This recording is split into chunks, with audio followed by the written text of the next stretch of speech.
What's up, good people?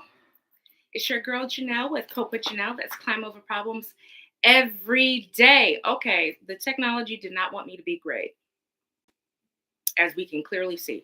The technology was not allowing me to be great. Let me get my light together because the light is lighting. Okay, Whew. We are in for episode 14 today, which is on adult friendships. Before we get started, if you have, what's up, JoJo? Love to always see you on the channel. If you have any questions or you have any comments that you want to make, or you have any recommendations for topics that you would like for me to cover in future episodes, please feel free to dial into the Cope with Janelle line. That's 803 830 0639. And I put that in the chat. So if you would like to call, please feel free to do so. I got stuff all over the place today. I am like messing up my carpet down here. All right. Okay, adult friendships. Let's get into it. So, like when we are in elementary school, or let's take it back even further. You remember when you go to preschool or you go to that daycare and you're sitting in a circle. The teacher or the daycare provider, they're reading a book to you, right? And you have pods, you have your cubby for you to hang your jacket up. You come into the classroom. It's designed for us to collaborate.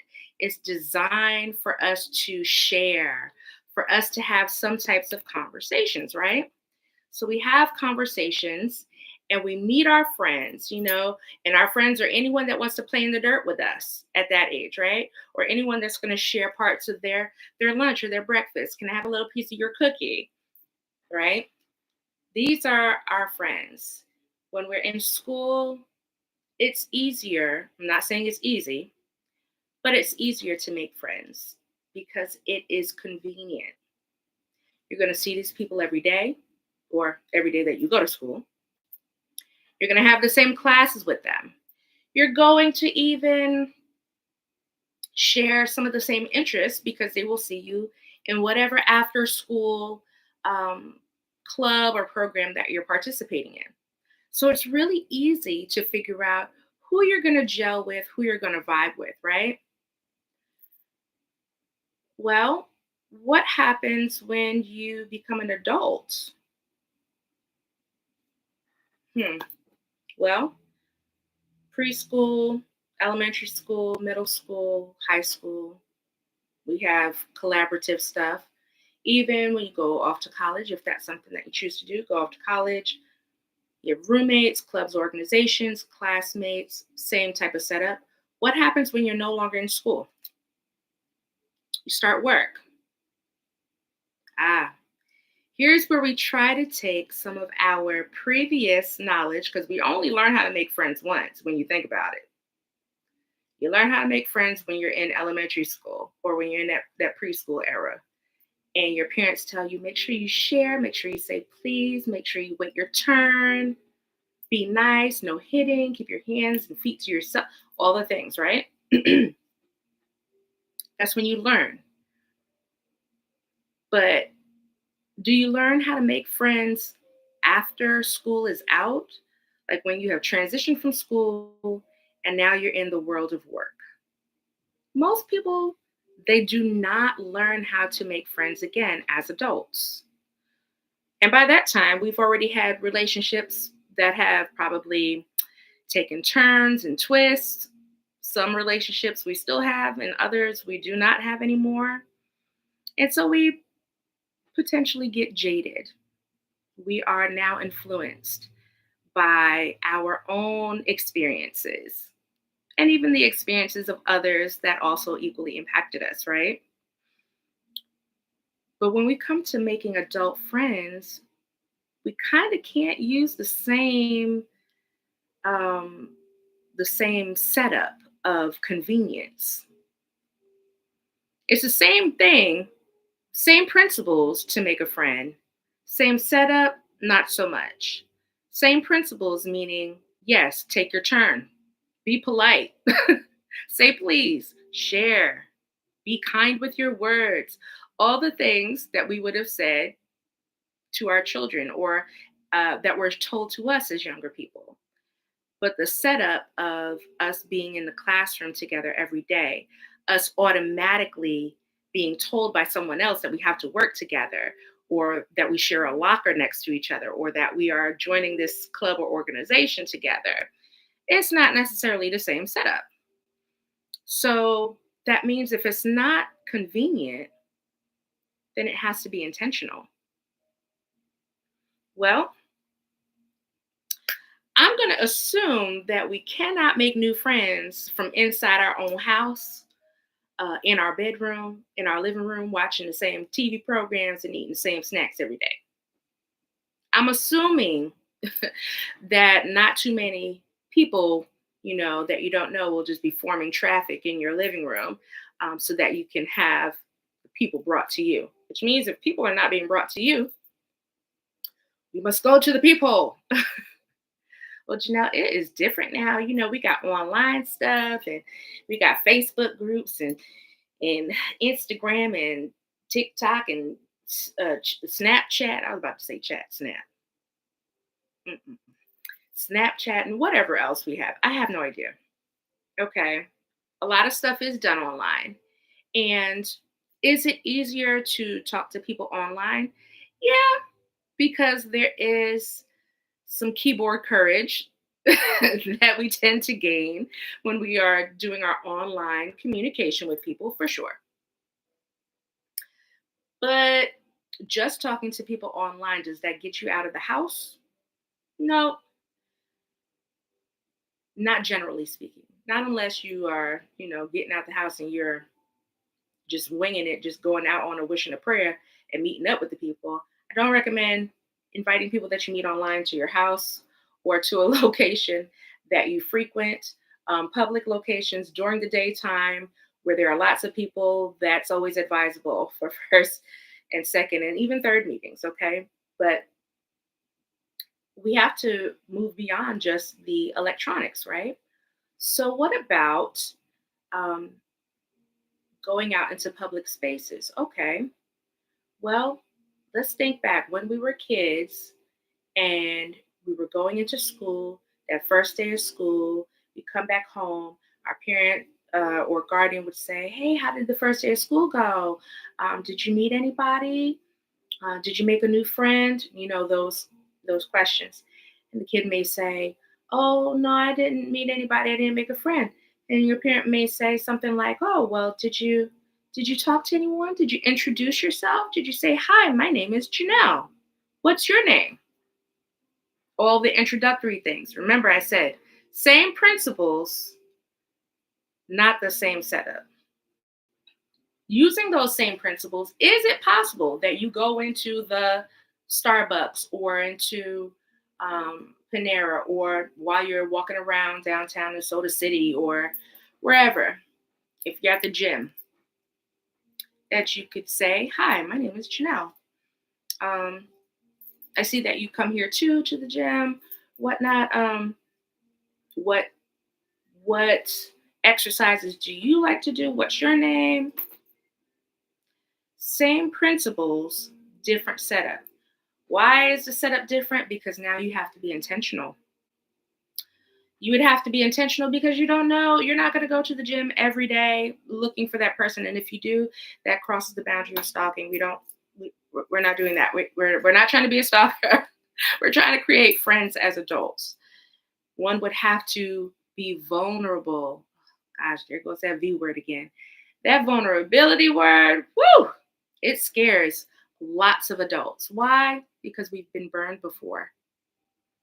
Relationships have gone awry, things have gone south, communication has been misunderstood, miscommunicated, mistranslated, however you want to put it. Relationships have dwindled, and we feel scared because the best friend of vulnerability is risk. And no one wants to risk being rejected or hurt. That's ultimately what it comes down to. We don't want to risk being hurt. We don't want to risk being rejected. Well, what if they don't like me? Funny thing is, these are the same concerns you had when you were a kid, right? What if they don't like me? What if they don't want to play with me on the playground? Now, what'd your parents say to you? Well, that's their loss. Or they'll say, but they're going to love you. What's not to love about you?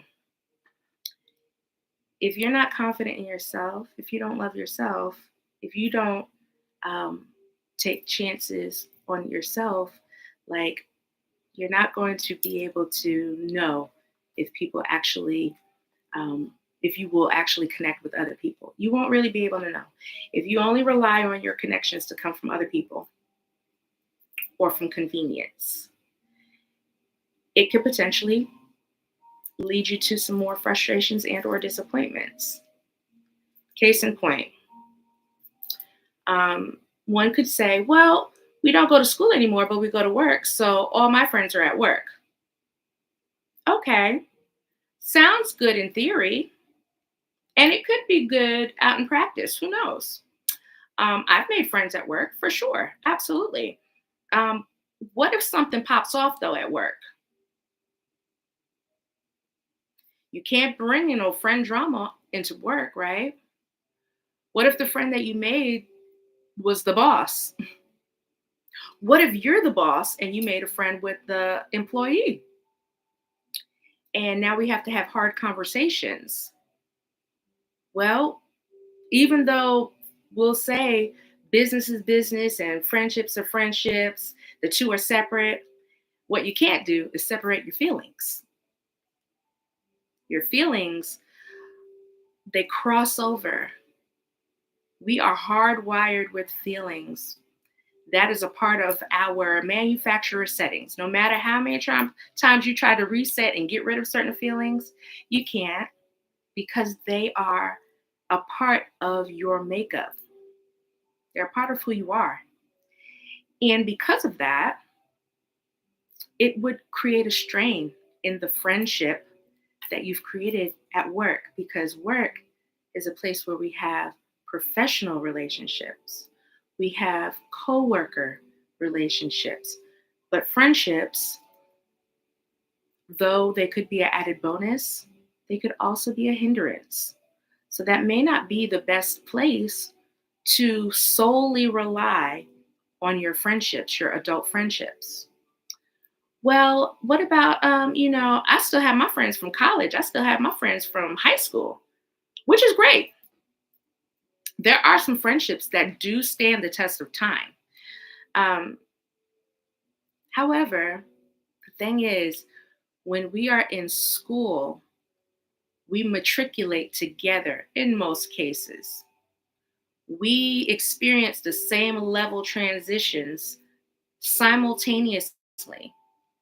We go from eighth grade buddies to ninth grade buddies to 10th grade buddies, so on and so forth.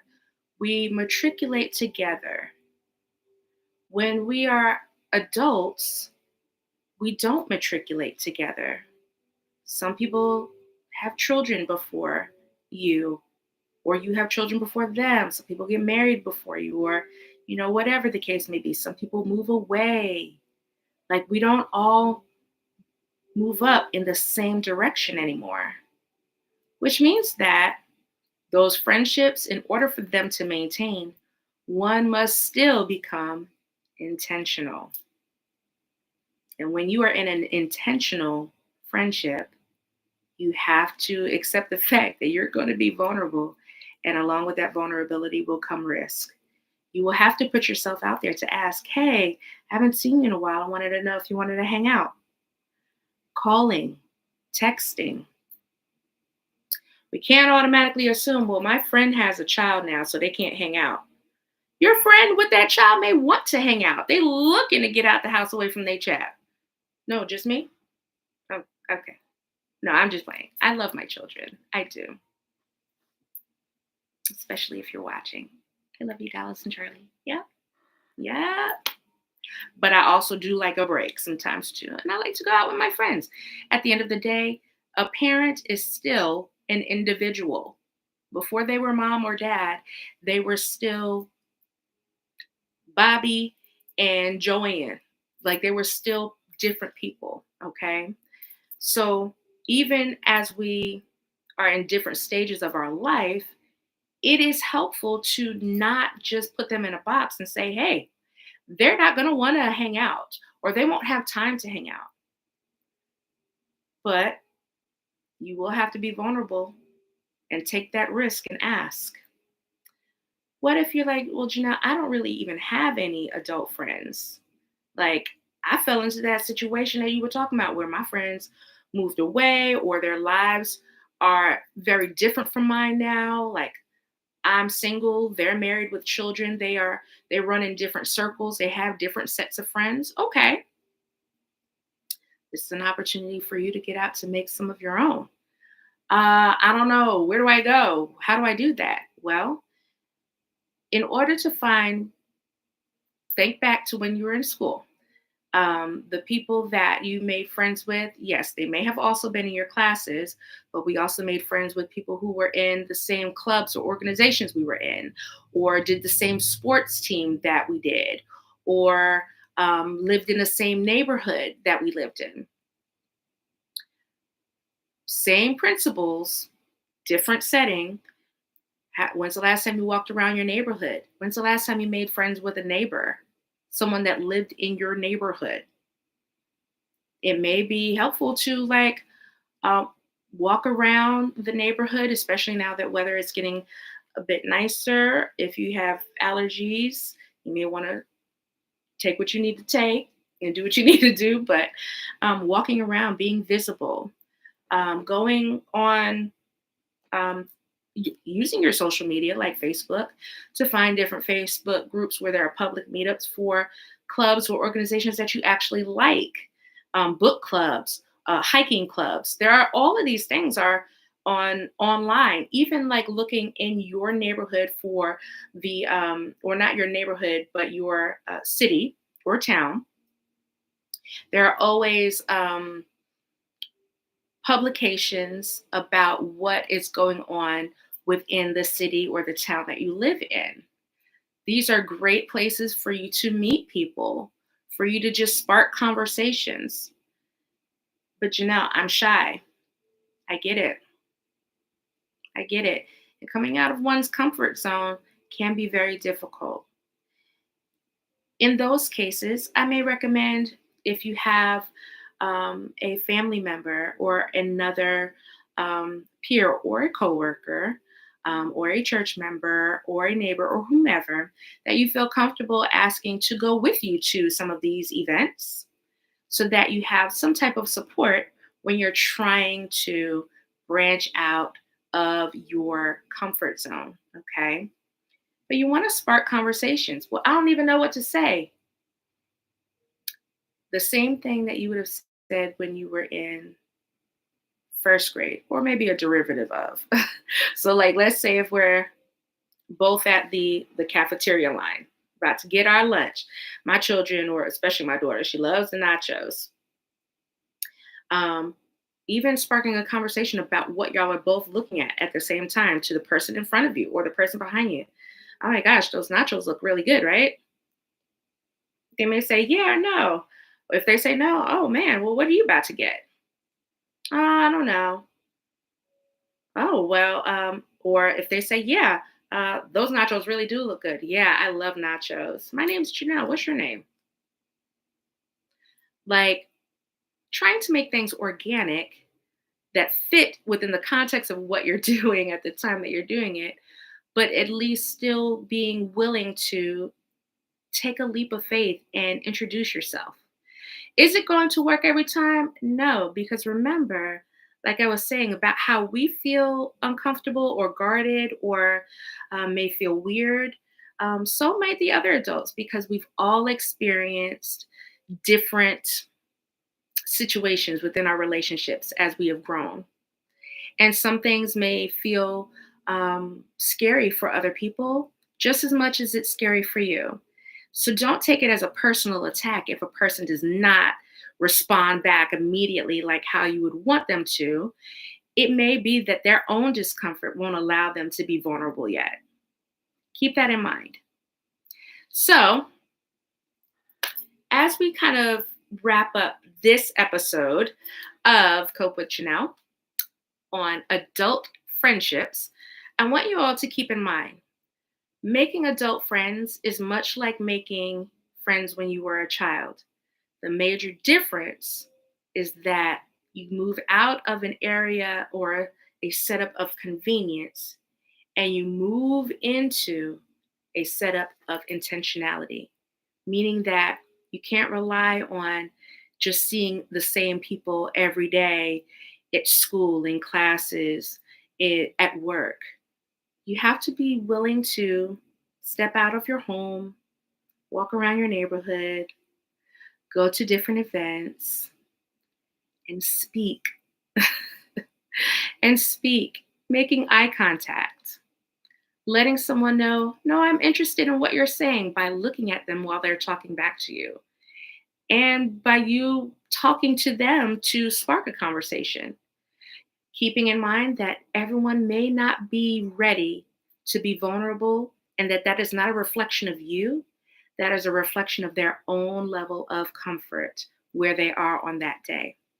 So stay encouraged, my friends. Here's another way for you to make friends if you are interested. Cope with Janelle has an event every third Saturday of the month called Momosas and Dedicated Time. Okay, so for my moms, you are more than welcome to register for our next Mimosas, which will happen on in May, not in April, because for some reason it seems like this year's spring break lands around the third week for pretty much all the surrounding school districts. So I've canceled April, but we will resume in May. Well, Janelle, what is Mimosas? It's an opportunity for all my moms to just come share in collaborating with other women, other moms about momming, about life in general, just shooting the breeze, enjoying some refreshments while we are connecting with other moms, which is another great environment for you to make some new friends. But you have to be intentional. You have to register and you have to attend, okay? The same thing, and that is on third Saturdays of the month from 11 a.m. to 1 p.m. Then, same Saturday from 3 to 5 p.m., we have dedicated time. A same setup for dads. You can come out, my guys, and meet with other men, enjoy some refreshments, and connect with other males that you can potentially have in your support system. Remember, adult friendships don't have to be difficult to make. We just have to embrace the idea of being vulnerable, taking a chance with some risk, and getting out there. All right? So, if you would like to register for Mimosas or Dedicated Time, make sure you go to my website, copewithjanelle.com. I'm putting it in the chat. Can I spell? Hello.